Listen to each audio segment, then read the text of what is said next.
राजस्थान में चुनाव आ चुका है और नामांकन हो चुके हैं, लेकिन पूर्व सीएम और उन तमाम मुख्यमंत्रियों को याद किया जा रहा है जिन्होंने राजस्थान को बनाने में मदद की और विकास की गंगा बहा दी। ऐसे ही एक मुख्यमंत्री की आज मैं कहानी बताने जा रहा हूं, जिनका नाम है मोहन लाल सुखाड़िया। जी हां, आधुनिक राजस्थान बनाने के निर्माताओं में से एक इनका नाम आता है। साल 1954 से 71 तक सूबे की सत्ता पर काबिज रहने के बाद कर्नाटक, आंध्र प्रदेश, तमिलनाडु के राज्यपाल भी रहे। ये ऐसे नेता थे जिनको आज भी याद किया जाता है। प्रदेश ही नहीं, देश भर में इनकी लोकप्रियता हासिल करने के बाद इनको बड़ा नेता के तौर पर माना भी जाता है। आपको बता दें कि सुखाड़िया इंदिरा गांधी के खिलाफ खेमे में राजस्थान के अगुआ नेता भी रह चुके हैं। दूसरी ओर उनके व्यवहार के लिए संगठन के नेता ही नहीं बल्कि धुर विरोधी भी उन्हें याद करते रहते हैं, और यही एक अच्छा मौका है जब उन्हें एक बार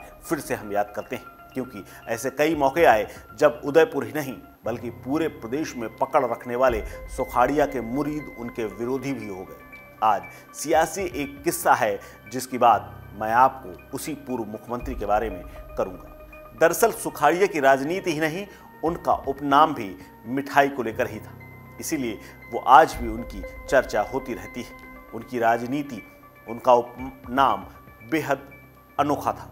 कहा जाता है कि गुजरात की प्रसिद्ध मिठाई सुखड़ी बनाने वाले परिवार से उनका नाता था, इसीलिए उनका उपनाम सुखाड़िया पड़ा।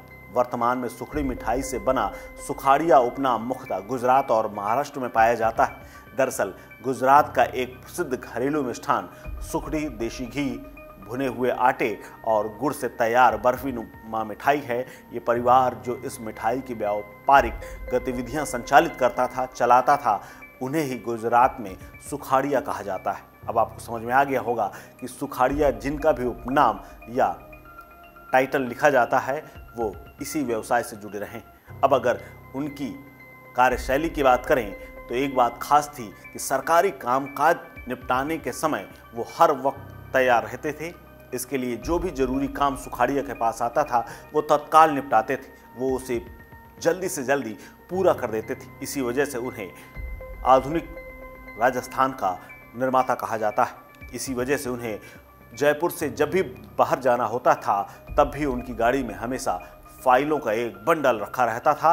एक बैग उनके साथ परमानेंट ट्रैवल करता रहता था और कार में ही उन फाइलों पर वो साइन करते रहते थे। लेकिन कार में साइन करने के दौरान कई बार जल्दबाजी में साइन गड़बड़ हो जाते थे। ऐसे में जब ये फाइलें सचिवालय में अधिकारियों के पास पहुंचती थी तो संशय लगता था कि क्या ये मुख्यमंत्री ने ही साइन किए। जब उन तक ये बात पहुंची तो उन्होंने तरकीब निकाली। बीच रास्ते में जिस भी फाइल पर वो साइन करते उसके नीचे ब्रैकेट में लिख देते कार, यानी ये इशारा अधिकारियों के लिए हो जाता कि ये फाइल कार के अंदर साइन की गई है।